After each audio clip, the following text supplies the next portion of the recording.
আসসালামু আলাইকুম বন্ধুরা, সবাই কেমন আছেন? তো আজকে আমি আপনাদের মাঝে শেয়ার করতে চাচ্ছি বাংলাদেশের গাজীপুরের কালিয়াকৈরের অন্যতম একটি প্রাচীন জমিদার বাড়ির মসজিদ। তো দেখতে পাচ্ছেন এটি জমিদার বাড়ি।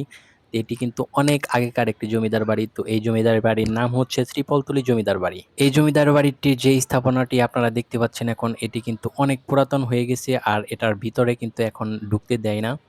তো যার কারণে চতুর্দিকে আরকি বেড়া দিয়ে দিছে। তো এটার মধ্যে ভিতরে ঢুকতে দেয়, এখানে একজন লোক থাকে কিন্তু এই লোকটিকে আমি পাইনি, যার কারণে ঢুকতে পারিনি। তো আজকে আমি আপনাদের মাঝে শেয়ার করতে চাচ্ছি যে এ এই জমিদার বাড়ির যে মসজিদটি ছিল, দেখতে পাচ্ছেন যে কত পুরাতন একটি মসজিদ, মানে আর্কিটেকচার গুলো দেখলেই বোঝা যাচ্ছে। তবে এই মসজিদের অনেক কিছুই কিন্তু সংস্কার করা হয়েছে পরবর্তীতে। এই মসজিদটির যে এই ছাদটি দেখতে পাচ্ছেন, এই ছাদগুলা কিন্তু পরবর্তীতে দেওয়া হয়েছে। আর মোহাম্মদপুরে যে মসজিদটি আপনারা অনেকে যদি দেখে থাকেন তাহলে দেখবেন যে সেখানে শুধু ৭ গম্বুজ বিশিষ্ট ছোট একটি মসজিদ ওইখানে রয়েছে, এবং ফ্রন্ট সাইডে কিন্তু চতুর্দিকে এরকম বাউন্ডারি করা, এবং সেখানেও নামাজের জন্য ব্যবস্থা আছে। তবে শুক্রবারের দিন আরকি আমি দেখি যেটা উপরে তাঁবু টানানো হয়, কিন্তু এখানে তাঁবু না টানিয়ে এখানে উপরে ছাদ ঢালাই করে দেওয়া হয়েছে এরকমভাবে। তো এখন আমরা ভিতরে যাব, দেখব যে ভিতরে কিরকম। তো আমরা এখন মসজিদের ভিতরে যাব। তো দেখতে পাচ্ছেন যে এটি মসজিদের সামনের যে ওয়ালটি, মেইন মসজিদ, সেই মসজিদের ওয়াল এটি। কলামগুলা কিন্তু খুব সুন্দরভাবে ডিজাইন করে রাখা হয়েছে। এরকমভাবে ডিজাইন ছিল, আর্কিটেকচার গুলা দেখতে পাচ্ছেন। আর কালার কিন্তু পরবর্তীতে করা হয়েছে। তো এরকম সামনের দরজা আছে ৩টি। তো এই দেখতে পাচ্ছেন যে ৩টি দরজা, দরজার সামনে ছোট ছোট করে কারুকার্য করে দেওয়া আছে, এবং দরজাগুলো খুবই ছোট হয়। আর এর দরজার মধ্যে লাগানো হয় কাঠের যে দরজা, সেই দরজাটি। তো দেখতে পাচ্ছেন যে এটা হচ্ছে ভিতরের সাইড। ভিতরে অনেক কিছুই চেঞ্জ করা হয়েছে, দেখতে পাচ্ছেন যে টাইলস করা হয়েছে এবং কালার করা হয়েছে।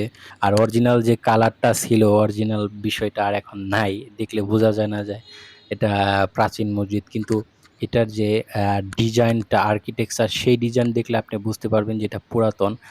এই মসজিদটির দেখতে পাচ্ছেন যে এটা একটা গম্বুজ, বড় একটা গম্বুজ। এই গম্বুজের নিচে একটা গম্বুজের ভিতরে পুরো একটা মসজিদ। আর এই মসজিদের মধ্যে কিন্তু আমি দেখেছি যে ২০ থেকে ৩০ জনের মতো নামাজ আদায় করতে পারে।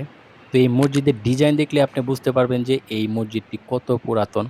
তো আপনারা যদি মোহাম্মদপুরে যান, সেখানে কিন্তু ৭ গম্বুজ মসজিদ রয়েছে। তো সেই মসজিদটি আর এই মসজিদটি কিন্তু সেম। একদম সেম ডিজাইনের, সেম আর্কিটেকচারের, এবং বাহির ভিতরে মানে পুরা এরিয়াটাই কিন্তু সেম, একবারে সেম ডিজাইনে করা। তো যারা দেখেন নাই তারা কিন্তু মোহাম্মদপুরের মসজিদটি সার্চ করেও দেখতে পারেন, অথবা আপনি চাইলে সেখানে গিয়েও দেখতে পারেন। তো সেম ডিজাইনের এই মসজিদটি।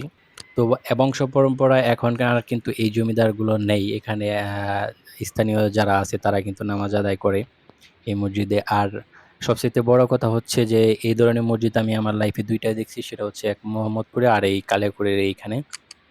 তো এই মসজিদের ভিতরে আসলে অন্যরকম একটা প্রশান্তি মনের মধ্যে আসে। আর নামাজ আদায় করলে মনে হবে যে আপনার নামাজটা কবুলই হয়ে গেছে, এরকমই মনে হয়। ভিতরে আসলে এত শান্তি লাগে, তার কারণ এত পুরাতন মসজিদ। এখানে কত মুসল্লি, কত আল্লাহর প্রিয় বান্দারা যে নামাজ আদায় করেছে। তো এই মসজিদের ভিতরে আসলে কিন্তু অন্যরকম একটা শান্তি আসে। তো আপনারা যারা অনেক দূর থেকে আসতে চাচ্ছেন তারা কিন্তু আসলে আসতে পারেন। সবাইকে আমন্ত্রণ জানাচ্ছি। এখানে ভিতরে হয়তোবা যে আপনাদের জমিদার বাড়িটি দেখালাম সেটার ভিতরে হয়তোবা ঢুকতে নাও দিতে পারে। তবে রিকোয়েস্ট করলে হয়তোবা ঢুকতে দিবে। তো আমি এখানে যে আরেকটা সাইডে জমিদার বাড়ির আরেকটি অংশ আছে, সেই জমিদার বাড়ির ভিতরে ঢুকতে দেয়। তো সেখানে আমি ঢুকেছিলাম। সেটার ব্লগও আমি আপনাদের মাঝে শেয়ার করব। খুব দ্রুতই সবাই সাবস্ক্রাইব করে রাখবেন এই ভিডিওটিতে এবং লাইক দিবেন। তাহলে ওই ভিডিওটি আপনি দেখতে পারবেন। কিন্তু মেইন যে জমিদার বাড়িটি আপনাদেরকে দেখালাম একটু আগে, সেটার ভিতরে কিন্তু ঢুকতে দেয় না।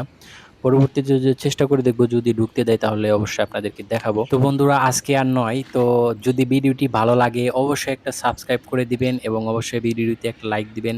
আমাদেরকে উৎসাহিত করবেন। আপনারা যদি এই ধরনের ভিডিও, ডকুমেন্টারি ভিডিও দেখতে চান অনেক পুরাতন, তাহলে চ্যানেলটিকে সাবস্ক্রাইব করে আমাদের পাশে থাকুন।